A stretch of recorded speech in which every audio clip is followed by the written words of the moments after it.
الحمد لله نحمده ونستعينه ونستغفره ونؤمن به ونتوكل عليه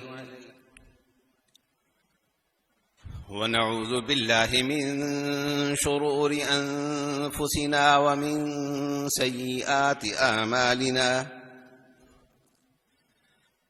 من يهده الله فلا مضل له ومن يضلله فلا هادي له ونشهد أن لا إله إلا الله وحده لا شريك له ونشهد أن سيدنا وسندنا وحبيبنا ومولانا محمدا عبده ورسوله صلى الله تبارك وتعالى عليه وعلى آله وأصحابه وبارك وسلم تسليما كثيرا. أما بعد، فقال النبي صلى الله عليه وسلم: حسن الملكة نماء وسوء الخلق شؤم، او كما قال النبي صلی اللہ علیہ وسلم. آج کل ہمارے گھروں میں، ہمارے کاروبار میں، ہمارے دیگر معاملات میں ایک شکایت بہت عام رہتی ہے، بکثرت لوگوں کو رہتی ہے. وہ یہ کہ گھر میں برکت نہیں ہے،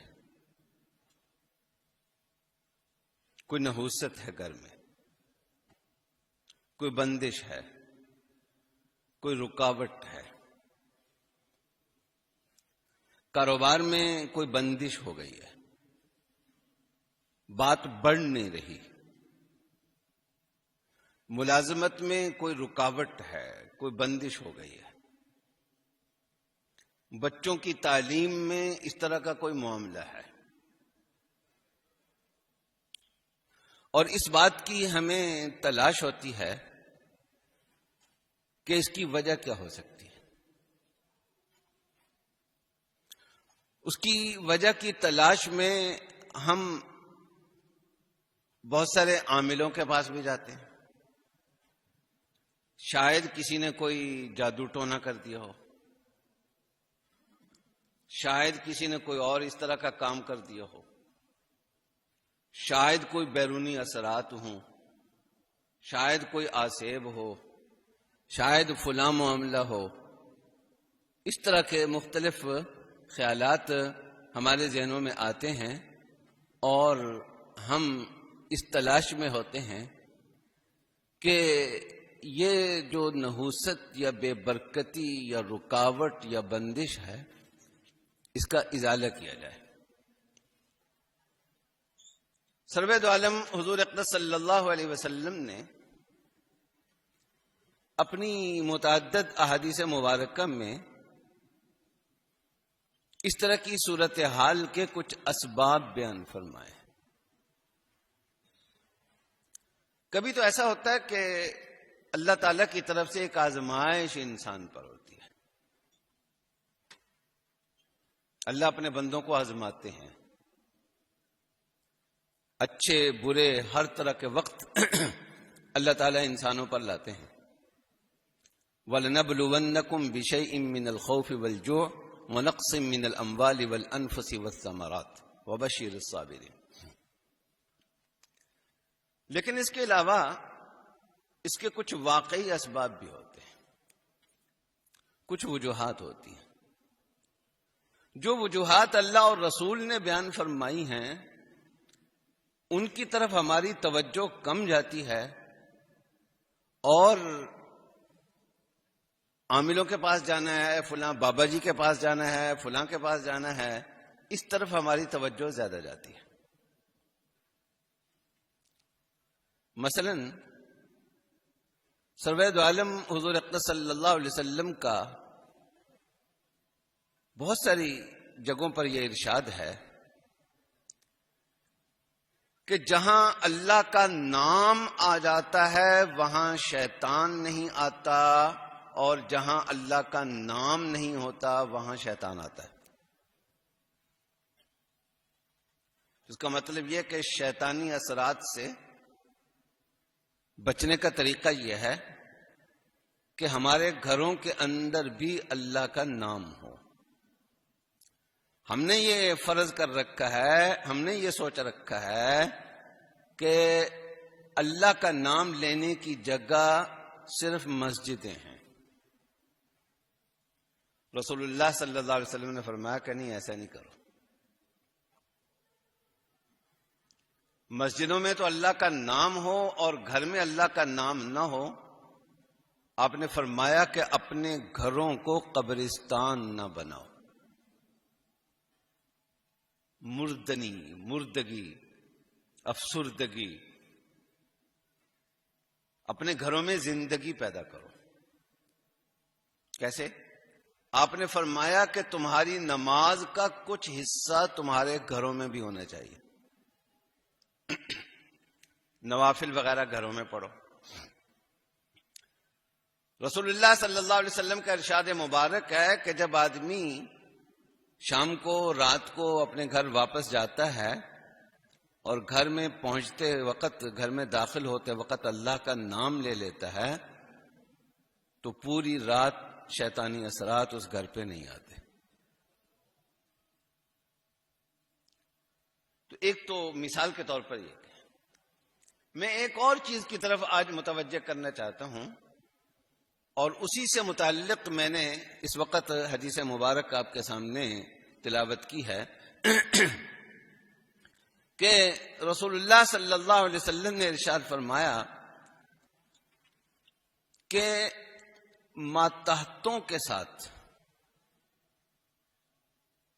اپنے ماتحتوں کے ساتھ، اپنے سے چھوٹوں کے ساتھ، اپنے سے کم درجے کے لوگوں کے ساتھ، جو سماجی اعتبار سے، معاشرتی حیثیت سے، مالی حیثیت سے تم سے کم درجے کے ہیں، مثلا تمہارے ملازم ہیں، ان کے ساتھ اچھا سلوک رکھنا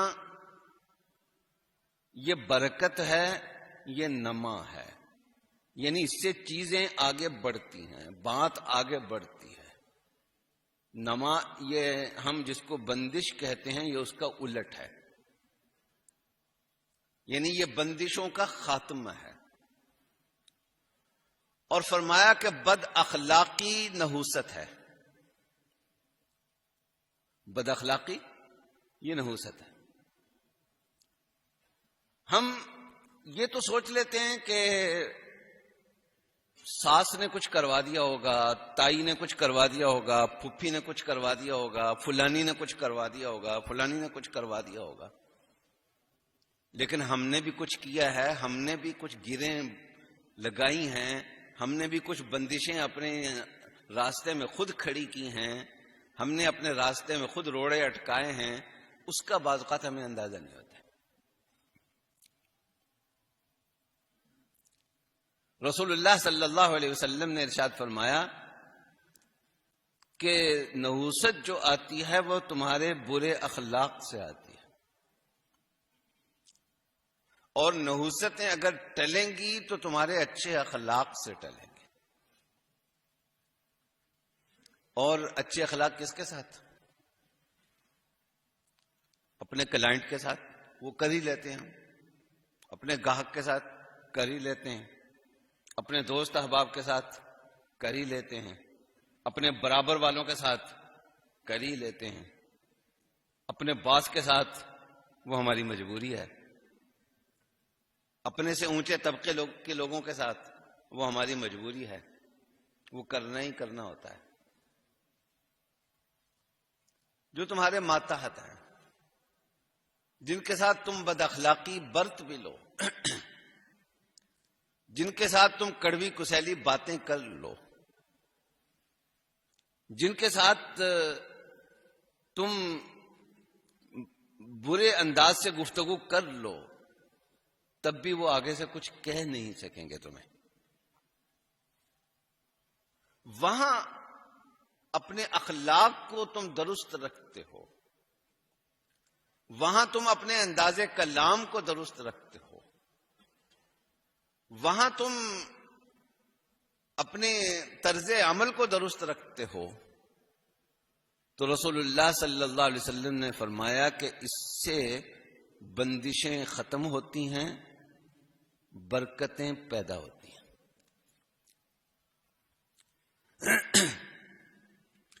حضرت ابوذر غفاری رضی اللہ تعالی عنہ ایک مرتبہ ایک جگہ موجود تھے، ربضہ ایک بستی ہے، وہاں رہائش تھی حضرت ابوذر غفاری رضی اللہ تعالیٰ۔ ایک صاحب ملنے کے لیے آئے، انہوں نے دیکھا کہ ایک عجیب منظر ہے، دو سوٹ ہیں۔ اس زمانے میں سوٹ ہوتے تھے، ایک اوپر لینے والی چادر، ایک نیچے لینے والی چادر، یہ عربوں کا سوٹ ہوتا تھا۔ تو دو سوٹ ہیں، ایک سوٹ جو ہے وہ آدھا حضرت ابوذر غفاری رضی اللہ تعالیٰ عنہ کے جسم پر ہے اور آدھا ان کے غلام پر، اور دوسرا سوٹ بھی اسی طریقے سے آدھا آدھا۔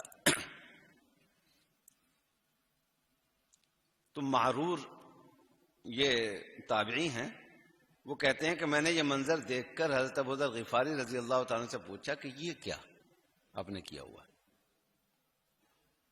ایک پورا کا پورا سوٹ آپ پہن لیتے، میچنگ ہو جاتی، اور دوسرا پورا کا پورا اپنے غلام کو پہنا دیتے، اپنے ماتحت کو پہنا دیتے۔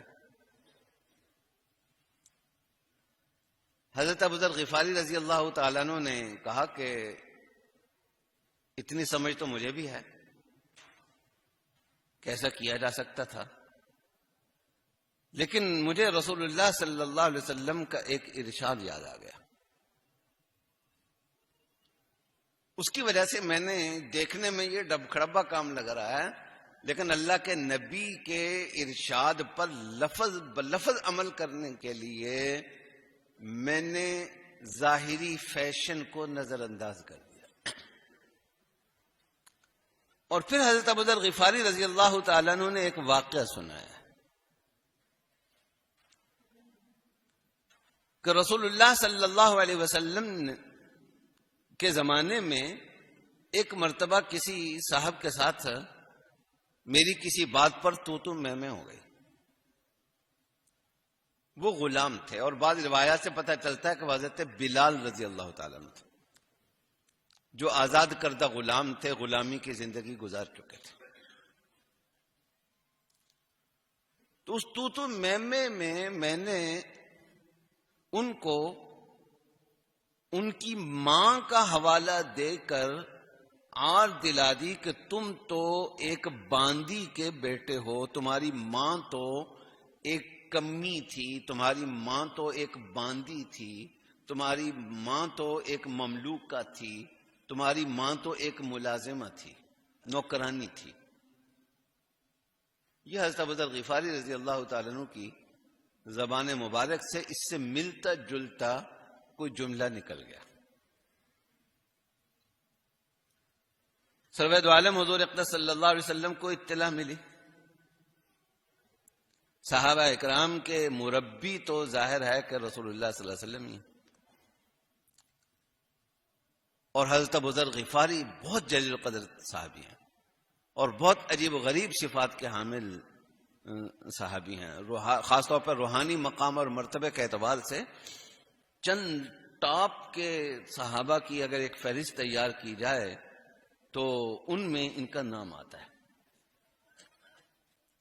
رسول اللہ صلی اللہ علیہ وسلم سے یہ چیز گوارا نہیں ہوئی کہ جس کی تربیت کر کے میں نے اس مقام تک پہنچانا ہے، اس کی زبان سے اس طرح کی بات نکلے۔ آپ نے فرمایا کہ مسلمان تو ہو گئے ہو، لیکن ابھی جاہلیت کی باتیں چھوڑی نہیں ہیں۔ یہ جو تم نے جملہ کہا ہے، یہ جاہلیت کا جملہ ہے۔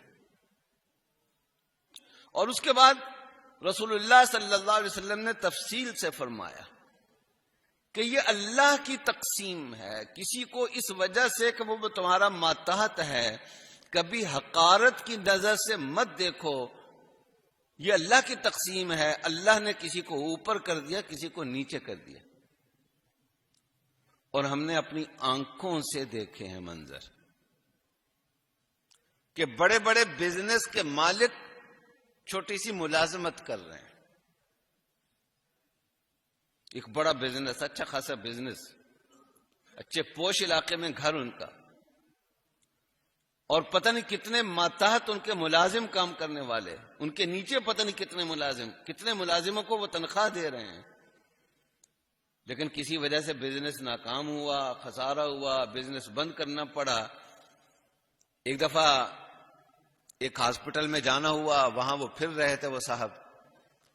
تو ہاسپٹل میں عام طور پر بیمار ہو کر آدمی جاتا ہے, تو میں نے پوچھا خیریت ہے, کس طرح سے آنا ہوا ہاسپٹل میں, کون بیمار ہے؟ تو کہنے لگے بیمار کوئی نہیں ہے, میں آج کل یہاں اس ہاسپٹل میں ملازمت کر رہا ہوں.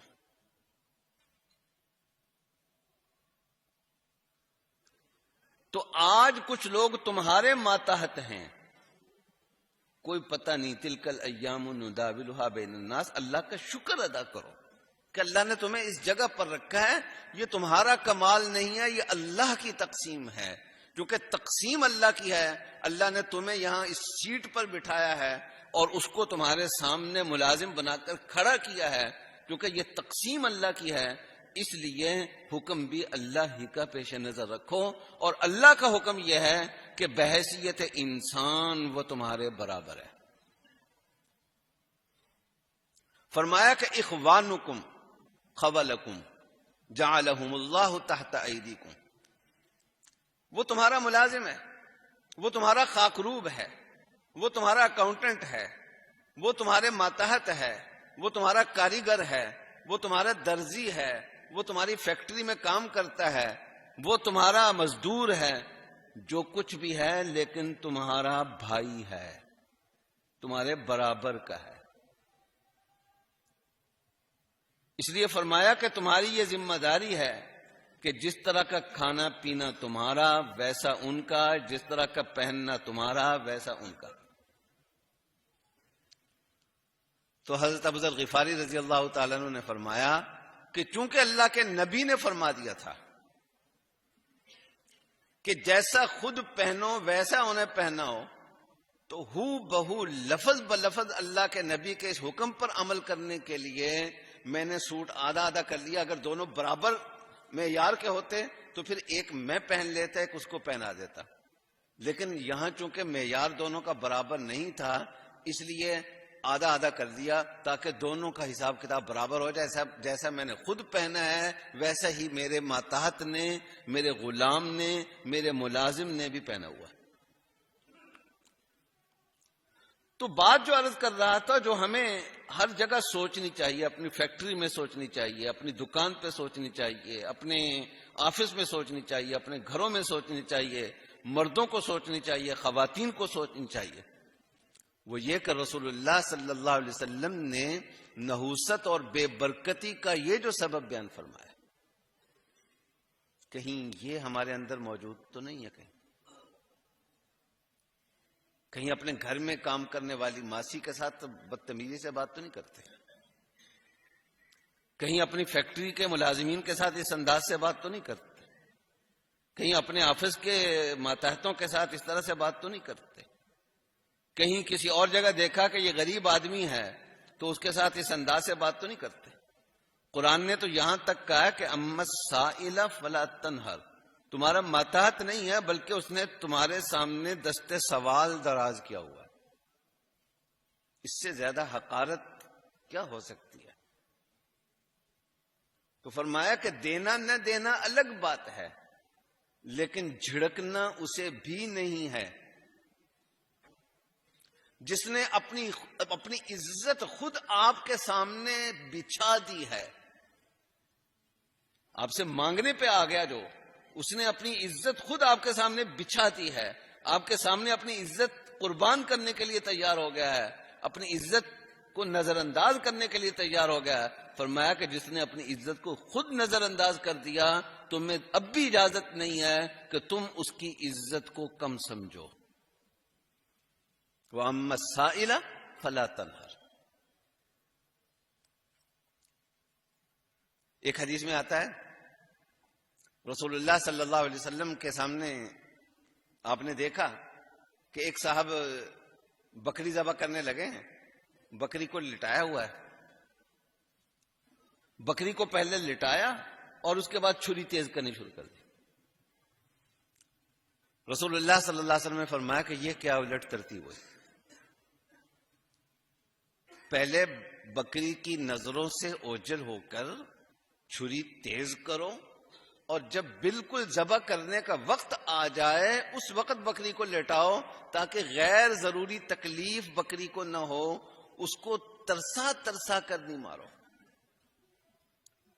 اس موقع پر رسول اللہ صلی اللہ علیہ وسلم نے جو جملہ ارشاد فرمایا وہ یہ کہ اتريد ان تمیتها موتتين، کیا تم اس سے ڈبل موت مارنا چاہتے ہو، دوہری موت مارنا چاہتے ہو؟ ایک یہ حسرت یہ بھی موت ہے اور جو اصل موت ہے وہ بھی موت ہے. تو کہیں ایسا تو نہیں کہ ہم روزانہ اپنے ماتحتوں کو مارتے ہیں اور کئی مرتبہ مارتے ہیں کئی مرتبہ زندہ کرتے ہیں. 5 منٹ پہلے موڈ بہت خراب تھا، 5 منٹ بعد اچھا موڈ ہو گیا، اس کے بیچارے کا جی خود تھوڑا سا خوش ہو گیا، پھر 10 منٹ بعد پھر وہی کچھ ہے. ہر وقت وہ سہما جیسے بکری سہمی ہوئی ہے، اس کو لٹایا ہوا ہے. اس کو رسول اللہ صلی اللہ علیہ وسلم نے فرمایا کہ تم نے مرنے سے پہلے مار دیا اس کو. تو کہیں ہم روزانہ اپنے ماتحتوں کو مرنے سے پہلے کہیں مارتے تو نہیں ہیں؟ کہیں ہمارے گھروں میں تو ایسا نہیں ہوتا، کہیں ہماری فیکٹریوں میں تو ایسا نہیں ہوتا، کہیں ہمارے دفتروں میں تو ایسا نہیں ہوتا، کہیں ہماری زندگیوں میں تو ایسا نہیں ہوتا. جس طرح کسی کے جادو ٹونا کرنے سے بندشیں آتی ہیں، آسیب سے بندشیں آتی ہیں، اور چیزوں سے بندشیں آتی ہیں، یہ جو ہمارے کام ہیں ان سے بھی بندشیں آتی ہیں. ہم کو اس حوالے سے اپنی زندگی کا جائزہ لینا چاہیے.